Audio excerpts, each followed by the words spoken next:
Empreenda Mais é um programa de empreendimento da TV Manaim, que é o veículo de comunicação da Igreja Cristã Maranata. Hoje nós vamos tratar de um tema que incomoda a muitos, preocupa às vezes, mas todos, de uma certa forma, já estão sendo impactados por este tema que é a inteligência artificial. Aquilo que já está inserido no mercado. E o tema de hoje, ele fala dos impactos da inteligência artificial dentro da gestão de pessoas, nas empresas, nos negócios. E para esse tema, nós temos aqui um convidado muito especial, Jefferson Cabral. Jefferson, seja muito bem-vindo. Jefferson é diretor institucional, de relações institucionais, relações com o mercado, da UVV, uma grande universidade que atua aqui no estado do Espírito Santo e também em outros pontos do país, né, com uma instituição muito grande, e nós estamos aqui muito satisfeitos com a sua participação conosco nesse programa. É, Jefferson.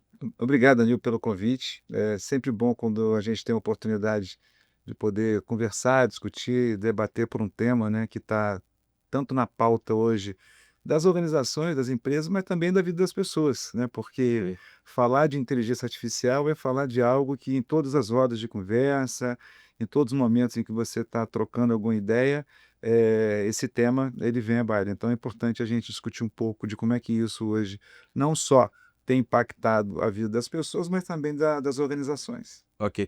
Apesar de ser um tema assim já recorrente, falado, o que que seria assim na sua do que você conhece, o que que seria inteligência artificial? Que conceito nós poderíamos dar para inteligência artificial? Como é que isso aparece? Como é que isso surge, não é? A inteligência artificial. Então, se nós pegarmos, a estrutura, né, do ponto de partida do que hoje nós conhecemos como inteligência artificial, obviamente que ela está dentro do campo das tecnologias habilitadoras. Ok. E quando você fala tecnologia, qual a referência que nós temos?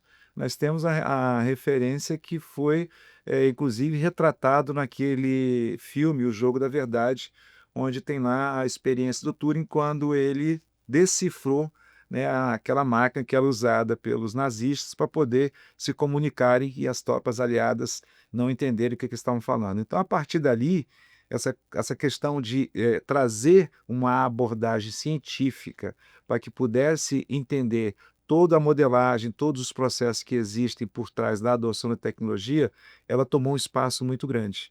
E óbvio que você teve vários momentos, marcos, né, durante esse percurso que nos trouxe à escala que nós temos hoje, onde você tem uma capacidade de processamento de dados enorme, onde você tem um volume de dados sendo gerado também enorme, e como é que você faz com que isso possa resultar em algo valioso, positivo e produtivo para você enquanto, né, colaborador, enquanto empresário e para a organização que você está inserido. E existe hoje, viu, Aníbal, uma discussão que é, na verdade, uma discussão semântica e uma discussão também que tem um campo teórico aí bastante explorado, que é o nome inteligência artificial, né? A IA ou AI, por que veio esse nome? Porque essa artificialidade em que ela foi construída, ela tem como origem o quê? A intervenção humana.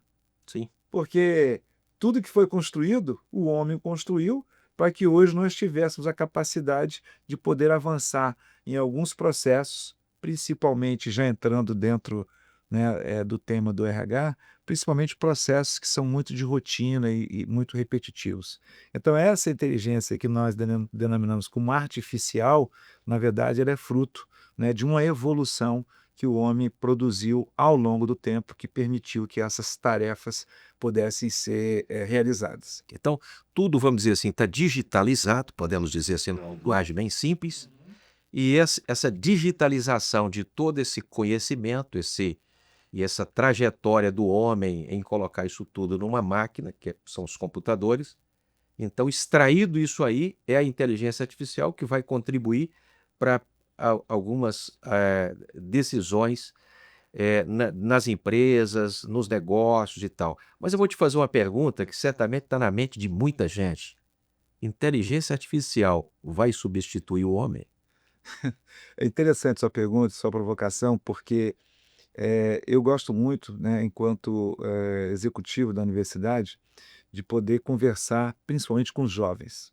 Ok. Então eu faço muita palestra para os alunos de ensino médio, que são aqueles alunos que estão no primeiro, no segundo, no terceiro ano do ensino médio.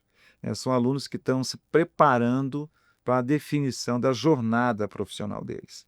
E ali, você sabe muito bem que nós passamos por esse momento, né, ainda jovens, aí com 15, 16 anos, né, ter que escolher que carreira que eu vou seguir, que escolha que eu vou fazer de uma profissão que faça sentido Lembrando que para na minha nossa época não expectativa. tinha computador, né? Sem dúvida. E essa pergunta ela é recorrente por 2 motivos, né. Primeiro, que nós estamos hoje em contato no mercado, no mundo, com um cenário inédito. Você tem hoje, atuando dentro do mesmo espaço, 4 gerações. Ok. Então você tem baby boomers, você tem millennials, você tem geração X, Y, Z. Você tem 5 gerações atuando dentro do mesmo espaço. Você imagina como é para você conseguir equilibrar essas relações, sendo que o ponto de referência, né, aquilo que foi construído enquanto conhecimento, enquanto formação, são elementos bem diferentes. E aí quando você pega esse jovem, né, que está na geração X, Y, né, qual é o grande, a grande afinidade dele? Ele já nasceu como nativo digital.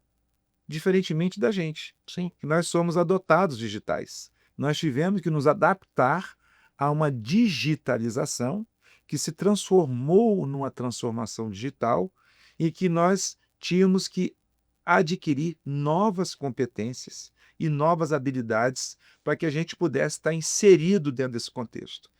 Esses jovens, eles já nasceram dentro desse ambiente digital. Então, a relação deles, né, de utilização, a relação deles de apropriação é uma relação diferente da nossa. Mas tem um ponto fundamental, que ele vai se conectar com a inteligência artificial. É como que eu consigo, já respondendo a tua pergunta, como que eu consigo trabalhar colaborativamente com a IA? De que maneira que a IA pode potencializar aquilo que são as minhas atividades, os meus desafios, aquilo que está relacionado ao meu cotidiano, dentro do meu negócio ou dentro da empresa que eu trabalho. Então, esse ponto é fundamental. Por quê? Porque quando esse jovem entende que a diferença será, não é que a tecnologia ou Pode substituir. vai substituir o trabalho, o emprego, né, ou as oportunidades. É o Mudar o quanto, formato. exato, não, é o quanto que ele vai conseguir desenvolver competências e habilidades para trabalhar cooperativamente com essa inteligência artificial. Então, o desafio hoje é de que maneira que eu consigo apropriar competências para poder fazer com que a inteligência artificial seja o meu aliado naquilo que eu tenho de desafio. Então, vamos imaginar aqui uma situação hipotética.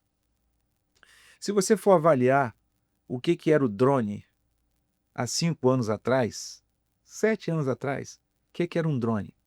Um drone Basicamente para tirar foto, fazer alguma coisa assim? era um, né, um equipamento pequenininho que você geralmente comprava na portal desse Xing Ling, e aí você usava muito ali para poder brincar, tal, dava rajada de vento, o negócio pá, caía, quebrava. E o que aconteceu durante esse período até o dia de hoje, Aníbal? Nós tivemos um avanço, né, absurdo da aplicação daquilo que era o drone. Só que a questão não é só o avanço que a aplicação desse equipamento teve. E aí nós estamos usando um equipamento como referência para que depois isso possa ser aplicado, né, em outros exemplos. Mas quando você teve essa mudança de paradigma na utilização, você trouxe junto com ela várias outras atividades, várias outras oportunidades de atividade profissional que não existiam. Por quê? Porque hoje o drone ele faz tudo. Ele faz mapeamento, ele faz segurança, ele faz georreferenciamento, ele faz análise de dados, ele faz filmagem, ele faz prospecção, ou seja, a multiplicidade de serviços que você tem embarcado no drone e a quantidade de recursos que você tem embarcado. Para que ele pudesse chegar nesse estágio, você teve que desenvolver engenheiros para essa finalidade, desenvolvedores de sistema, manutenção, design. Olha a quantidade de aplicações que Olha surgiram as novos. profissões novas que surgiram, né? Exatamente. E que esse jovem, quando ele percebe que o surgimento dessas novas atividades proporciona para ele uma grande oportunidade em termos de carreira profissional, é a janela que ele precisa para poder contemplar um outro cenário. E aí já não é mais um cenário de desafios onde não existem oportunidades. Já é um cenário onde ele se apropriou de uma capacidade analítica de conseguir analisar esse cenário, conseguiu desenvolver competências que ele incorporou e agora ele aproveitou a oportunidade. Perfeito.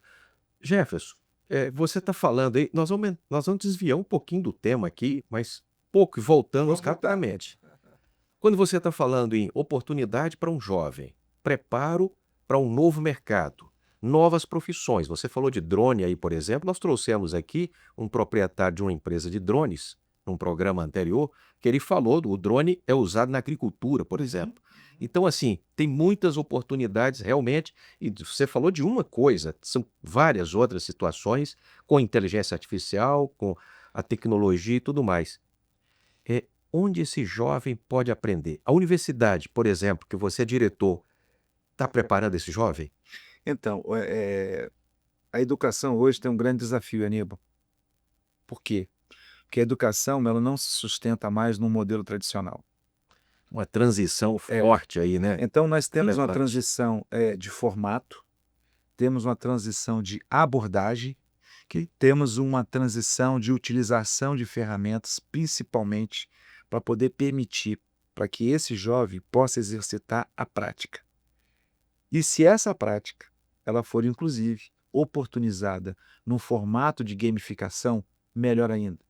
Porque esse jovem está Explica para o acostumado. nosso telespectador o que é esse formato de gamificação. Aí você vai continuando. Na verdade, o que acontece? Esse jovem ele já está acostumado a trabalhar no seu smartphone com vários jogos, né, em que propõe para ele ali um determinado desafio, né, ele tem que fazer uma determinada pontuação para poder ultrapassar de fase, ele tem que vencer determinadas Isso barreiras. se aplica à vida profissional? Sim, É isso? de maneira direta. Interessante. E por que de maneira direta? Porque quando você traz essa situação de esforço-recompensa gamificado, isso já é algo que ele vivenciou. E quando ele vivencia isso nos diversos aplicativos que tem de joguinhos, né? Jogos educativos, jogos de disputa, né? Jogos de desafios, ele automaticamente já está incorporado essas competências que vai permitir a ele absorver um conteúdo que vai ser essencial e vital para que ele possa trabalhar cooperativamente com a inteligência artificial. Então, hoje, a educação passa por essa reengenharia, por essa remodelagem. Ela obrigatoriamente tem que pensar numa nova abordagem. Eu vou te dar um exemplo. Eu ministro uma disciplina na universidade. Essa disciplina que eu ministro lá é empreendedorismo e negócio, parafraseando aqui o nome do programa, né? Ok. Empreendedorismo e negócio.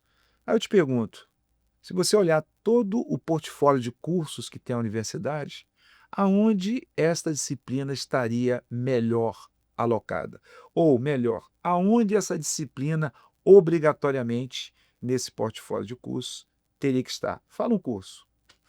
Eu acredito que vários, né? Poderia ser administração, Sim. poderia ser economia, poderia Administração, ser com certeza, o com primeiro da certeza. lista. Economia, mas muito mais, talvez até em direito ou outro curso, porque Então, boa. O que acontece? Nós temos um senso comum e existe uma estrutura já tradicional de que essa disciplina tem que estar na curso de grade de administração. administração, de economia, ciências contábeis. Perfeito. Só que eu ministro a disciplina em medicina, no 5º período de medicina.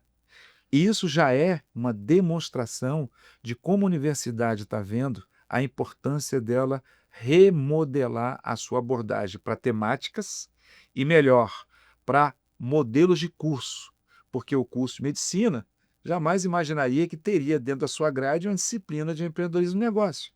Só que lá, esses alunos, além da formação técnico-instrumental que a grade convencional do curso já dá a eles têm a oportunidade de ter uma outra lente para poder avaliar a oportunidade, que é a lente de mentalidade empreendedora, atitude empreendedora, que diferentemente, aproveitando, viu, Aníbal, diferentemente às vezes do que as pessoas imaginam, você ser empreendedor não significa dizer que você tem que ter um negócio, porque empreender significa atitude, postura. Ele pode ser funcionário que empreende. Empreendedor, exatamente. Isso é importante as Perfeito. pessoas entenderem, porque às vezes elas se fecham para um determinado comportamento que vai ajudá-las e ajudar a empresa onde ela está inserida, porque ela está fixa num conceito que é um conceito que não é verdadeiro, que não é aplicável. Eu, E aí, esses alunos, ao final, eles entendem o que é mercado, eles entendem o que é problema, porque todo o negócio ele parte de um problema que você quer resolver. Interessante.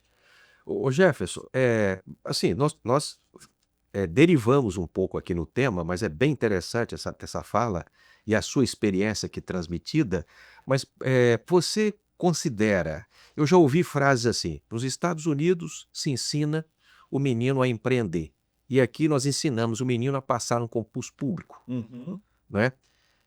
Falta escola de empreendimento, assim, em grande proporção, no sentido de ensinar o jovem a trazer a aptidão dele. Às vezes ele entra numa profissão, mas depois ele descobre que, na verdade, ele é um empreendedor, como você falou, além de ser um empreendedor funcionário. E ainda complementando aqui, existe uma empresa aqui a nível nacional no Brasil, que eles têm uma fala, né, entre os funcionários que diz assim, eu SA.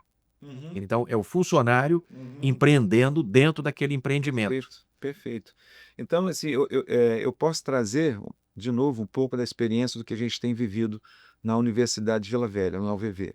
Hoje, a disciplina de empreendedorismo está presente em todos os cursos. Interessante. Todos. Por quê? Porque a universidade entendeu que entender o que é empreendedorismo, ele tem que ser um objeto vital para a formação de qualquer profissional. Então, esse é o primeiro ponto. É a disciplina. Então, ele fez gastronomia, por exemplo. Tem Curso de gastronomia lá? Tem. Aí ele pode montar um restaurante para ele depois e tal, ele já tem. Sim. Ou então ele pode estar como chefe de cozinha num determinado, né, empreendimento, ou hotel, ou lá no hospital, né, onde cabe essa profissão, ele desenvolver esse olhar, né, e esse comportamento empreendedor.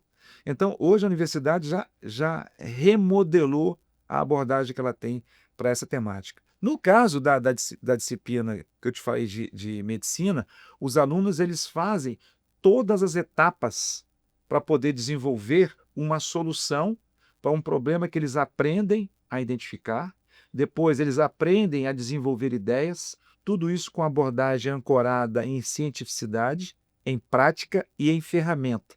Tudo com a metodologia muito bem amarrada. Depois que eles identificam as ideias, eles validam a ideia. Qual é a melhor ideia para esse problema que eu identifiquei? Ela é relevante o suficiente para que eu identifique pessoas que estejam dispostas a pagar por essa ideia? Porque às vezes você tem uma ideia muito bacana para poder solucionar um problema, mas ela não cria valor. Ela não gera valor. Ela não tem pessoas que estão dispostas a pagar pela solução que você quer oferecer. Então você não tem um negócio. médico que conhece empreendimento, então Você ele não tem consegue negócio. fazer essa Então, quando mensuração. você caminha aqui, ele chega num momento em que eles fazem a prototipagem desta solução no formato de startup, ou seja, eles desenvolvem um projeto de health tech, que é uma startup ancorada em tecnologia para a área de saúde, e no final do semestre eles apresentam o pitch deste projeto da health tech deles dentro de um ambiente imersivo que nós criamos, que é um ambiente de metaverso. Então, eles estão dentro da Web 3.0, vivenciando tudo aquilo e falando da experiência deles e vendendo a proposta da Health Tech deles, porque tem uma banca de jurados que é composta por profissionais, por empresários, por participantes de fundo de investimento que está ali avaliando o projeto que eles fizeram. Muito interessante. Parabéns pelo projeto aí. Mas, Jefferson, voltando um pouquinho, nós não derivamos, mas não foi muito, porque nós acabamos falando de pessoas, e o assunto também é gestão de pessoas. Qual o impacto que você considera relevante que a IA, a inteligência artificial, pode transformar a gestão de pessoas dentro de uma empresa? E se isso se aplica num pequeno negócio também? Então, a adoção de tecnologia ela é irreversível. Tá. Significa dizer o seguinte: querendo você ou não, a tecnologia ela vai estar presente dentro do teu negócio, dentro do segmento que você atua, dentro do mercado que você está inserido. Isso é incontestável. Tá. O grande ponto é o quanto eu vou conseguir me apropriar dessa inteligência para que eu possa criar um ativo diferencial, um ativo competitivo que vai me permitir trazer o melhor resultado possível para o meu negócio. Vamos pegar o exemplo que você falou, um negócio pequeno. Como é que esse negócio pequeno pode se apropriar da IA? Primeiro ponto, já se apropria da IA na hora de identificar, eu tenho uma loja de açaí e eu quero contratar uma pessoa para poder atender ali os meus clientes. Como é que eu vou contratar essa pessoa? Eu posso contratar essa pessoa de várias formas, mas eu posso usar a IA para poder me dar o melhor roteiro possível para entrevistar esse potencial candidato. Interessante. Então, quais são as perguntas que eu devo fazer para uma loja de açaí que atende no bairro XPTO, que tem um portfólio de produtos Y, para que ele possa trabalhar de tal a tal hora, de tantos dias da semana? Quais são as principais perguntas que eu devo fazer? Quais são as principais competências que eu tenho que identificar? Quais são as principais habilidades que esse indivíduo deve ter? Nesse momento, então, que você está falando, a gestão de pessoas para um negócio pequeno, ele não pode naturalmente contratar uma consultoria, uma empresa que faça essa contratação ou essa pesquisa, e ele acaba encontrando na inteligência artificial já essa informação pronta para ele aí. Ele encontra um aliado, Aníbal, que vai poder facilitar a se resolver um grande problema que as empresas, independente do porte, têm hoje, que é como eu vou encontrar o melhor recurso humano para estar dentro do meu negócio. Muito bom.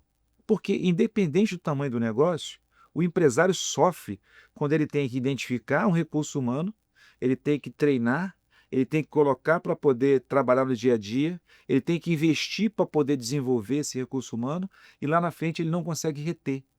Esse cara vai embora. Olha o tempo que você perdeu e olha a quantidade de recurso financeiro que você acabou dispensando. Então, esse é um exemplo prático de como a tecnologia pode te ajudar. Mas ela pode ir além. Porque ele pode, através da tecnologia, dizer o seguinte: dentro do meu ramo, do meu segmento, quais são as principais práticas que esse tipo de negócio está desenvolvendo hoje para poder ampliar o mercado e ampliar o portfólio de produtos. Interessante. Então, são, na verdade, interações muito simples e muito diretas que você tem que vai te ajudar a ampliar a capacidade de resultado do teu negócio. Essa inteligência artificial na gestão de pessoas deve ter algumas limitações, desafios para seguir. E onde isso vai chegar? Qual é o futuro desse negócio? Na sua visão, naturalmente que é difícil prever futuro com tecnologia, que todo dia surge uma tecnologia nova, um avanço tecnológico. Mas hoje, o que nós poderíamos prever desse impacto aí? Eu vou usar aqui duas falas importantes. Uma do Harari, que no seu livro Lições para o Século XXI, quando eu li, eu fiquei assim fiquei meio chocado. Tá. Em que ele diz, em determinado trecho do livro, que até 2030 nós teremos uma nova classe social, que é a classe social dos inúteis.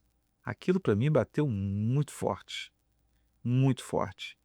Só que, quando você analisa, a maneira como as coisas estão se desenhando, evoluindo, você entende o inútil não como uma coisa pejorativa, mas você entende ali o que ele está dizendo de inúteis, são aquelas pessoas que elas não conseguiram entender que esse processo de adoção das ferramentas de tecnologia, dentre elas a IA, ele é irreversível, ele é rápido e ele pode ser a grande janela de oportunidade para a sua carreira profissional. E, ao entender esse ciclo, você também entende o seguinte: existe um preço a ser pago. Por exemplo, eu estou fazendo um curso de automação com IA. Primeiro, porque a gente sempre será aluno e aprendiz na vida. Quem não entendeu isso, não entendeu o quanto precisa aprender. Ok. Então, permanentemente, nós vamos estar Aprendendo. estudando, vamos estar praticando e vamos estar aprendendo, né? Então, quando você pega essa realidade, você vai perceber o seguinte: a adoção dessas tecnologias, elas estão tão próximas que aquele que não conseguir capturar isso, ele não vai ter utilidade. Por isso que o Harari falou do inútil. Eu falei, rapaz, isso faz todo sentido. Não é um olhar pejorativo, mas é o olhar de o quanto que você está Isso é uma disposto. prevenção, né? Exatamente, o quanto você está disposto a incorporar isso, que agora é um caminho irreversível, dentro da sua rotina, dentro da tua jornada profissional, dentro do teu crescimento. E não tem jeito. Quando você pega, eu gosto muito de ler, Aníbal, eu sei que você gosta também muito de ler, né? Leia um pouco.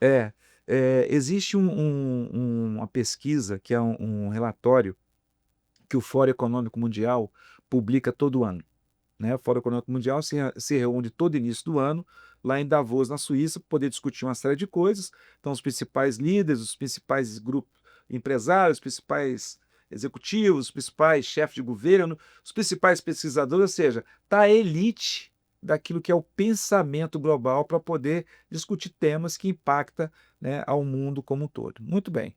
Quando você vê isso, eles têm um relatório que eles publicam, né? Eles publicam vários relatórios, mas tem um especificamente ligado à parte de trabalho.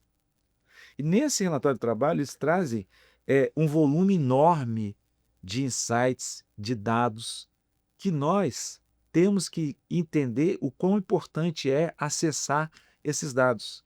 Por quê? Porque eles nos antecipam movimentos que nós vamos ser impactados direto ou indiretamente. Então, quando eu peguei esse relatório, e o primeiro que eu peguei foi em 2018. 2018. E aí, anualmente, eu venho, né, revisitando e eu percebo, né, que em todo relatório existem algumas competências que são essenciais para qualquer indivíduo. Seja você que tem lá o teu negócio, né, vendendo pamonha na pracinha do teu bairro. Corta o cabelo. Exatamente, corta cabelo, entendeu? Vende sacolé, vende. Independe. Ou pode ser você com um negócio que já está, né, que já cresceu, que já deslanchou, né, que já escalou, está tudo certo. Mas o que que você tem dentro desse contexto, né? Quanto mais eu consigo identificar a maneira que essas competências estão presentes em mim, aí eu tenho que fazer uma autoanálise, né? Essas competências essenciais, elas vão ser a grande plataforma para eu poder conseguir trabalhar cooperativamente e colaborativamente com essa tecnologia. E quais são essas competências? Primeiro, cultura de dados. Ok? É impossível você fazer qualquer coisa hoje se você não tiver a mentalidade de cultura de dados. Entender o quanto que dado ele é um elemento vital, fundamental, essencial Tomar para decisão. qualquer coisa que você vai fazer. Por quê? Porque ela aumenta a sua capacidade de assertividade na decisão que você vai tomar. Esse é o primeiro ponto, cultura de dados. E a cultura de dados vai te alimentar uma outra competência que é essencial, Aníbal, que é a análise crítica. E o que é análise crítica? Análise crítica é um negócio tão simples, mas é tão complexo. E por que é complexo? Porque nós não fizemos o dever de casa. Ela parte de um repertório que você criou lá no Fundamental 1, Fundamental 2 atualmente, né? Antigamente, primário, ginásio, ensino médio, segundo grau, né? que é esse repertório da capacidade de você pegar, eu te dou uma folha, falo, Aníbal, aqui tem um artigo falando sobre inteligência artificial. Lê esse artigo aqui e faz um resumo de 5 linhas. Do que você achou desse artigo? Ou seja, estou te pedindo para você poder ler algo que alguém construiu, desenvolveu, escreveu, produziu, teve que pesquisar, dedicou tempo, teve que concatenar as ideias, teve que estruturar o formato para poder passar um conhecimento. Você só tem que ler e expressar o que você enxergou, encontrou ali. Como é que é os jovens de hoje? A grande maioria.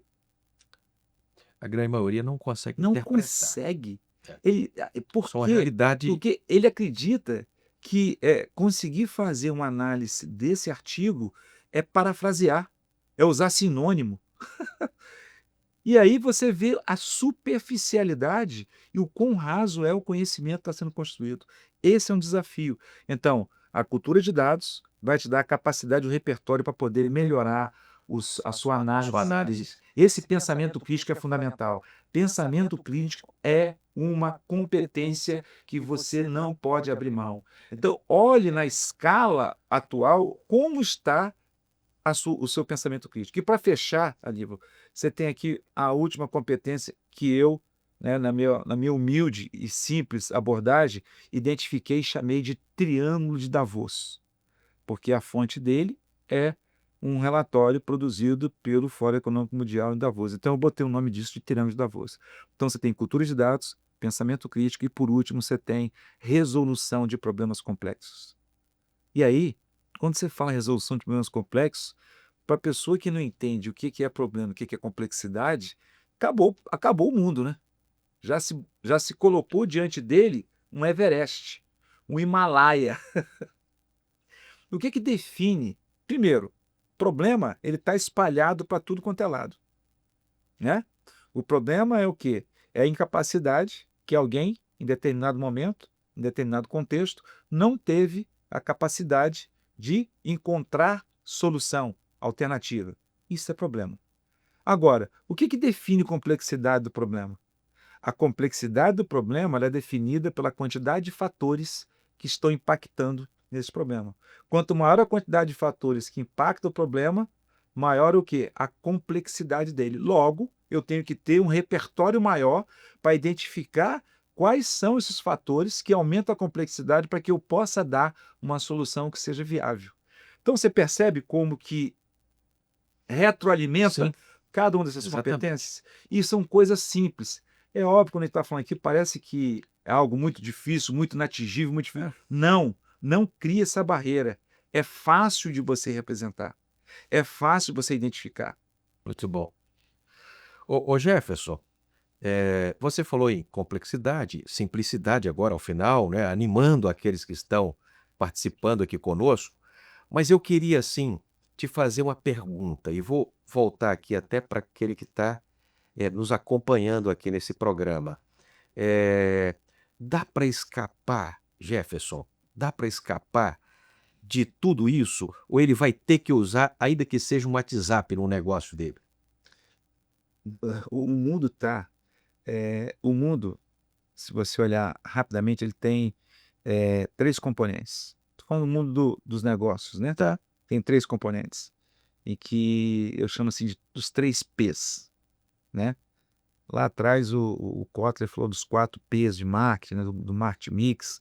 Depois esses 4 P's viraram 5 C's e por aí vai, né? Mas olhando o mundo do negócio, na atualidade você tem 3 P's. Primeiro, fundamental, essencial, vital, pessoas. Ok? Não tem como você fazer absolutamente nada onde as pessoas não estejam ouvidas, direto ou indiretamente, inclusive do ponto de vista da utilização da inteligência artificial. O outro, processos.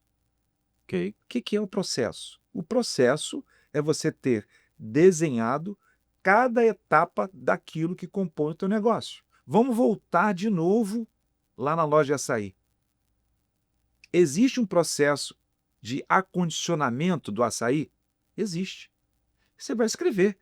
Recebo do fornecedor, checo a data de validade, acondiciono no freezer, depois de tantos dias coloco dentro do expositor, né? No expositor eu tenho um outro processo, que é um processo de higienização, utilizo a higienização do pegador lá, eu disponho a pazinha, o copinho próximo da balança.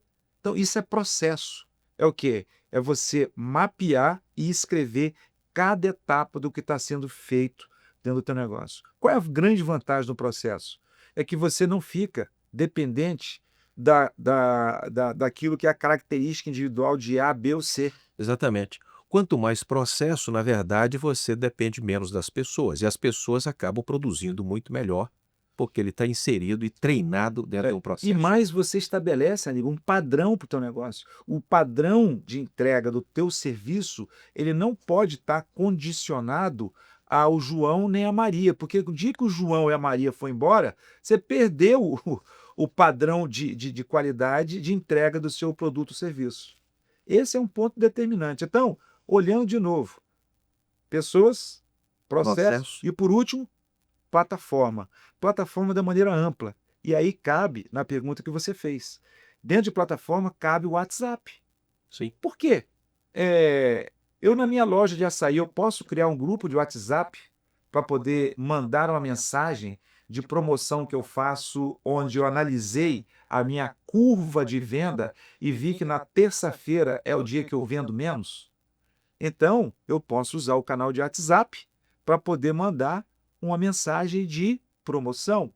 Aí, pessoal, terça-feira você vai pagar metade do valor do peso do açaí. Ou terça-feira você vai comprar o açaí e vai ganhar os componentes, lá, os acessórios que você coloca, né? Então, a tecnologia, né, olhando aqui como plataforma, ela vai estar presente permanentemente, do pequeno, do micro, até o gigante. Inclusive inteligência artificial. Sim. Ô Jefferson, olha, o tempo nosso está acabando.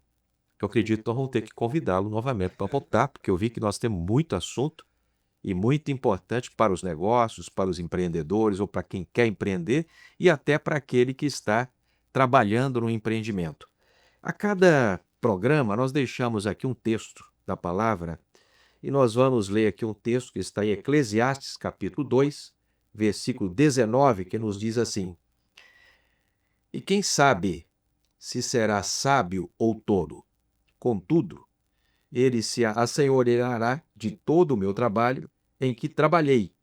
Ou seja, vai se assenhorar daquele trabalho, de todo que eu trabalhei, e em que me ouve sabiamente debaixo do sol, também isto é vaidade. Então o Senhor aqui, naturalmente falando do trabalho, falando daquele que nos substitui no trabalho, é que nós falamos muito disso, e o Senhor diz isso também é vaidade, porque é o tempo do homem, a vida do homem, e aí o Senhor aqui nos traz esse conselho. Nós encerramos, Jefferson, aqui. Te agradeço muito pela sua participação e aquele que está nos ouvindo, desejamos um forte abraço e continue na nossa programação da TV Maranhão.